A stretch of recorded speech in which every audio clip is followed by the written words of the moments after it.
একটি বদ অভ্যাসের কারণে মানুষ তাড়াতাড়ি মারা যায়। হায়াত মৌত আল্লাহর হাতে।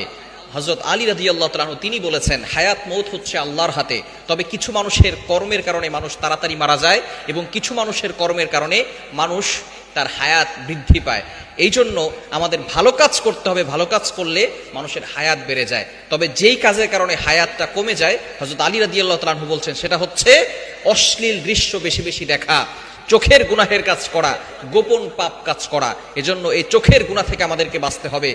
অশ্লীল দৃশ্য, ইয়াং পিপল যারা আছি তারা আমরা এই অশ্লীল দৃশ্য বেশি দেখি, এরপরে খারাপ ভিডিওগুলো বেশি দেখি।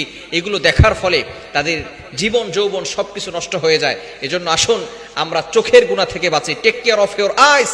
আপনার দৃষ্টিকে হেফাজত করতে হবে, চোখের শাটারকে ডাউন করে রাখতে হবে। সবকিছু যেগুলো হারাম সেগুলো দেখা যাবে না।